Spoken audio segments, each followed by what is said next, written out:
مساء الخير على الجميع، الله يعطيكم العافية. اليوم نسوي وياكم إن شاء الله الرز الحساوي باللحم. صوروا السنابة الجاية فيها المكونات والطريقة.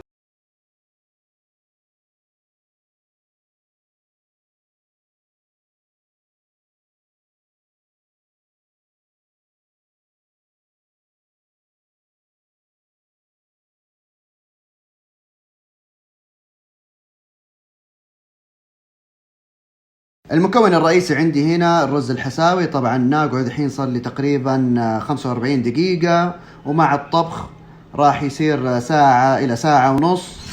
وهنا عندي اللي هو لحم خروف نعيمي، عصير الطماطم، مقطع طماطم مفروم، فلفل أخضر حلو، قرون الفلفل، معجون الطماطم.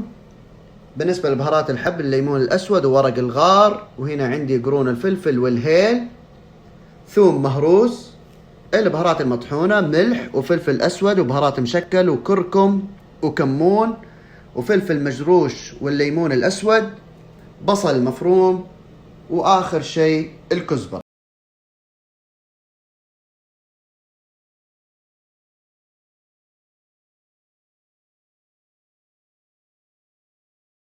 الخطوة الأولى حطيت في قدر زيت نباتي، راح أحط أول شيء البصل وأحركه إلين يبدأ يتغير لونه، ونلحق البصل بالثوم على طول. بدأ يتغير معانا لون البصل والثوم، راح أحط البهارات الصحيحة، وراح أحط البهارات المطحونة، وراح أحط الطماطم، وراح أحط الفلفل الأخضر الحلو ومعجون الطماطم،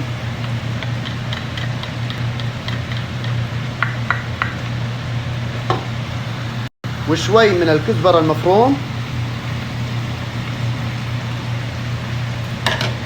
وآخر شيء عصير الطماطم.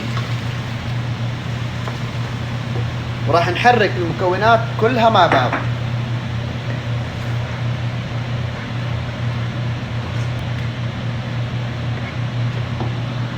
بعد ما حركت المكونات راح اتركها لمدة 5 دقائق على حرارة متوسطة الى عالية شوي، الين تتسبك معايا الخلطة كلها. راح اضيف قطع اللحم على الخليط هذا كله،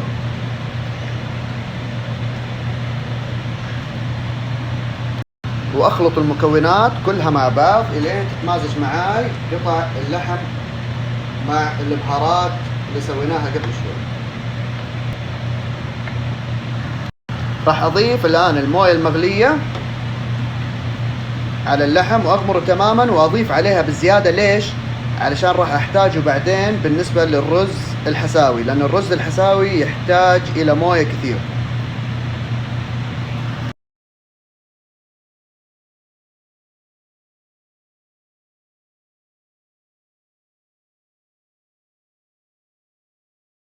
خلصت ويانا النص ساعة.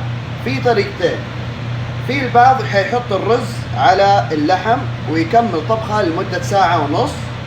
الخطوة الثانية أو الطريقة الثانية، راح آخذ قطع اللحم وأحطه في قدر ثاني علشان أبغاه ينطبخ لحاله، وعشان لا يتفتت معي القطع الكبيرة، والرز حنحطه في المرق هذا. فأنا حسوي الطريقة الثانية، راح أشيل قطع اللحم وأتركه كمان ينطبخ يكمل طبخه، طبعا مع البهارات جزء منها، والمرق اللي موجود هنا راح نحط فيها الرز الحساوي.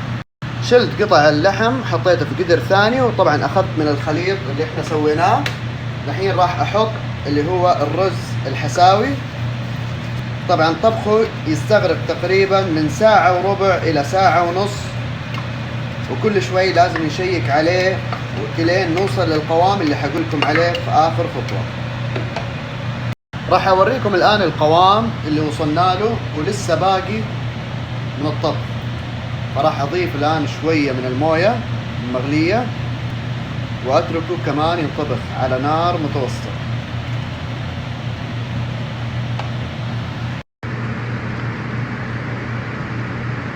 وكذا غلق الطبق حقنا لهذا اليوم. طبعا حطيته في صحن التقديم وزينته بالكزبرة المفروم، وبجنبه هنا قرون الفلفل الحار.